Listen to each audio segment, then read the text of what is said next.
تو جی دہشت گرد کا خودکش حملہ ہو گیا اور عمران خان کو مار دیا. میں یہ اس لیے ساری قوم کے سامنے لے کے آ رہا ہوں کہ آصف زرداری، آپ نے جو اربوں روپیہ اس ملک کا چوری کر کے باہر رکھا ہوا ہے، یہ قوم آپ کو معاف نہیں کرے گی. اس لیے میں نے کیا ہے کہ آپ پیسہ نہ انجوائے کریں، بعد میں یہ سمجھیں حملہ کروا کے کروا دیں. اور وہ جو آفیسرز بھی ہیں ان کا بھی مجھے پتہ ہے کون ملوث ہے ان کے اندر، اور اس لیے میں پہلے سے لوگوں کو آگاہ کر رہا ہوں. اور میں بڑا شکر کر رہا ہوں کہ اس آدمی کو میرے ساتھ عدالت میں کھڑا کرو. میں اس کی پوری کتاب ہوگی، اتنی بڑی کتاب ہوگی بتانے کے لیے کہ اس کے پاس ریپوٹیشن ہی نہیں ہے ڈیفینڈ کرنے کے لیے. آخر میں اپنی قوم کو میرا آخری پیغام یہ آج کی تقریر کا کہ دیکھیں، ایک ملک پھر سے یہ یاد رکھیں کہ ہم جس طرح جا رہے ہیں یہ ملک ہم تباہی کی طرف جا رہے ہیں. کیوں؟ کیونکہ ہمارا ایک بہت بڑا، جب پاکستان بنا تھا اس کے پیچھے ایک بڑا فلسفہ تھا، اس کے پیچھے قربانیاں تھیں، اس کے پیچھے ایک بڑی خواب تھی. اس ملک کو بنانے کے لیے ساری دنیا، مسلمان دنیا میں خوشیاں ہوئی تھیں. مجھے البینیا کا پرائم منسٹر ملا ایک دفعہ. اس نے کہا کہ ہم قائد اعظم کی تقریریں سنا کرتے تھے، اب وہ فوت ہو گئے، ہم ریڈیو پہ سنا کرتے تھے. اور نیلسن منڈیلا نے کہا کہ وہ قائد اعظم کی تقریریں سنتے تھے کیونکہ وہ سارے آزادی کی جنگ میں ملوث تھے. اور اس نے کہا کہ مٹھائیاں بانٹی گئیں البینیا کے اندر جب پاکستان بنا. یہ ساری مسلمان دنیا میں ایک ہوپ آئی کہ کیسا ملک بنے گا. اس وقت سب سے بڑی پاکستان کی آبادی تھی مسلمان ملکوں میں. بدقسمتی سے ناانصافی کی وجہ سے ایسٹ پاکستان علیحدہ ہوا.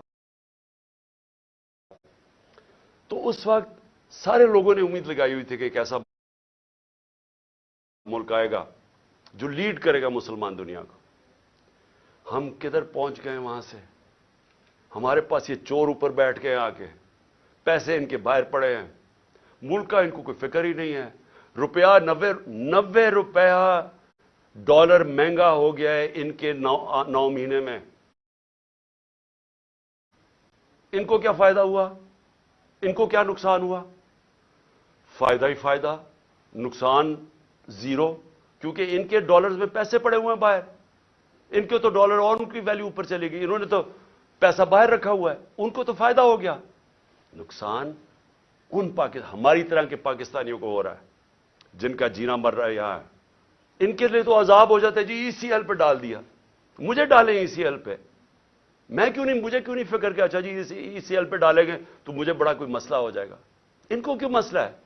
کیونکہ پیسے گننے ہوتے ہیں، پراپرٹیز باہر دیکھنی ہوتی ہیں، بڑے بڑے ہیرڈ جیسی جگہ پہ شاپنگ کرنی ہوتی ہے، بڑے بڑے باہر ریسٹورنٹس میں جب اتنا بڑا پیسہ آ جائے تو وہ خرچ بھی کرنا ہے نا. وہ پاکستان میں تو نہیں ہو سکتا. عذاب ای سی ایل پہ ڈال کے مجھے ڈال دیں ای سی ایل پہ. جن کا جینا مرنا آج پاکستان میں ہے وہ سارے آج تشویش میں ہیں، غم زدہ ہیں. سب کو خوف آ رہا ہے آگے کدھر ملک جا رہا ہے. میں ہر پاکستانی کی بات کر رہا ہوں جو سمجھتا ہے کہ یہ ہماری ماں ہے، ہمارا ملک ہے. وہ سب آج ان سب کو خوف آ رہا ہے کہ جو ڈائریکشن میں پاکستان جا رہا ہے. اور میں پھر سے یہ کہتا ہوں کہ ہمیں وقت ہے ابھی بھی، اور ایک راستہ ہے بس. جو مرضی، میں آپ سے نہیں کہہ رہا، میں 8-9 مہینے سے ایک ہی بات کہہ رہا ہوں کہ یہ جو لوگ آئے ہیں اس سے نکلنے کا ایک ہی حل ہے.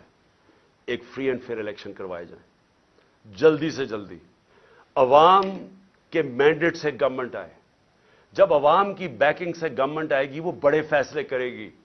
یہ چوروں کی طرح نہیں، یہ چوروں کی طرح نہیں جو ڈرتے ہیں فیصلے کرتے ہوئے کیونکہ ان کو ان کا تو مقصد ہی گورنمنٹ میں اور آنے کا. یہ ملک تو ٹھیک نہیں کرنے آئے. ان لوگوں کو جن کو پبلک بیک کرے گی، پبلک مینڈیٹ سے آئیں گے، وہ بڑے فیصلے کریں گے. جب وہ بڑے فیصلے کریں گے اس فیصلوں سے یہ ملک نکلے گا اس بحران سے. یہ صرف انتظار کر رہے ہیں. میں ختم کرتا ہوں، کرکٹ سے ختم کرتا ہوں کیونکہ میری بڑا زندگی کا حصہ تھا کرکٹ. یہ میچ ایسا ہے، یہ میچ کھیلنا چاہتے ہیں ان کے اپنے امپائر، اپنے سلیکٹروں، اپنی پچ ہو، اپنا تھرڈ امپائر ہو، قانون یہ بیچ میں میچ کے بدلتے رہے، دیکھ رہے ہیں نا، دوسری ٹیم شاید جیت نہ جائے، قانون بھی بدلتے ہیں، قانون بھی گیم کے یہ بدل رہے ہیں. اور جو مخالف ٹیم ہے اس کے کیپٹن کو یہ جیل میں ڈالنا چاہتے ہیں، اس کی اچھے پلیئرز کو یہ ان کے اوپر مقدمے کر کے ان کو باہر رکھنا چاہتے ہیں ٹیم سے. باقی جو ٹیم ہے ان کو کوئی پولیس ڈنڈے شنڈے مار کے کسی کی ٹانگ توڑ دی، کسی کا ہاتھ توڑ دیا. اوپر سے جب یہ سمجھے گے نا کہ اب یہ ٹیم بالکل ہی اب نکارہ ہو گئی ہے، تو پھر وہ 12th مین جو باہر لندن میں بیٹھا ہوا ہے، وہ جب سمجھے گا نا، وہ اتنا ڈرپوک آدمی، وہ صرف تب واپس آئے گا جب وہ سمجھے گا اب ٹیم قابل ہو گئی ہے کہ جناب میں اب نیلسن منڈیلا کہ اب میں جیتوں. ایسے ہونا نہیں لگا، کیونکہ ایک اور امپائر ہے مالک یوم الدین، وہ فیصلہ کر بیٹھا ہے. آپ جو مرضی کر لیں، میچ آپ